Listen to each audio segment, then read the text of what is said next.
Hello guys, welcome to the my friend blogger YouTube চ্যানেলে আপনাদেরকে স্বাগতম। গুড মর্নিং, কেমন আছেন বন্ধুরা? আশা করি খুবই ভালো আছেন। সকাল সকাল আমার ঠাকুমা আমাকে ঘুম দিয়ে করে বললো, উঠে দাঁত মুখ ঘর। তারপরে আর আমি কি করব, ঘুম দিয়ে উঠে দাঁত ঘষতে ঘষতে ঘষতে বাইরে বেরিয়েছি। বেরিয়ে তারপরে পুকুরটাকে দেখলাম, পুকুরে প্রচুর হ্রদ হয়েছে। তো ভাবছি একদিন ভালোভাবে পরিষ্কার করে নেব। তো তারপরে আমি পিছন সাইডকে এলাম বাড়ির। তারপরে বাড়ির পিছন সাইডে গিয়ে দিয়ে নিলাম পুকুরে।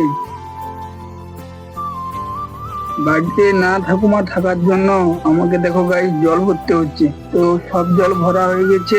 তো তারপরে তারপরে দেখি আমার ঘর থেকে আমার ভাই বেরিয়ে এসে খাওয়া হয়ে গেছে, থালা ফালা ধুয়ে নিচ্ছি।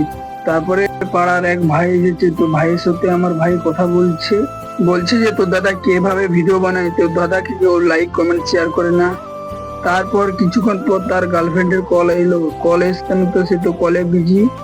তো কলে বিজি থাকুক, আমি সব ফটাফট করে জল বয়ে নেই। তো জল বোয়া কমপ্লিট। তো জল বোয়া শেষ হয়ে গেছে, তো আমার রানীকে খেতে দিলাম, ময়ূরীকে। আমরা খাবার পাই না পাই, কিন্তু একে খাবার দিতেই হবে। তো একে খাবার দেওয়া কমপ্লিট। তো ছোটকুকে খাবার দিতে যাচ্ছি এরপর।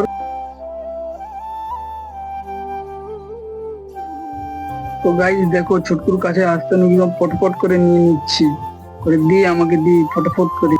তারপর ছোটকুকে একটু আদর করে নিলাম। তো আদর করা হয়ে গেলে তো আমি চলে এসেছি। তো তারপরে গাইস খেতে চলে এসেছি। তো দেখো গাইস, খাবারের মেনু মাছ ভাত। তো গাইস তোমরা খাবে নাকি? চলে এসো খেতে যদি চাও, পান্তা ভাত মাছ ভাত। তারপরে গাইস খাবার শেষ করে বন্ধুরা ডাকছিল, বন্ধুদের কাছে চলে এলাম। বন্ধুরা একটু অনেকদিন পর দেখালো, একটু কমেডি করে নিল। তো গাইস বন্ধুদের সাথে সারাদিন এনজয় করলাম, ফুর্তি করলাম, ঘুরলাম। আজকের ব্লগটা এখানেই শেষ করলাম। টাটা গাইস, আবার কোনো নতুন ভিডিওতে দেখা হবে। Good bye.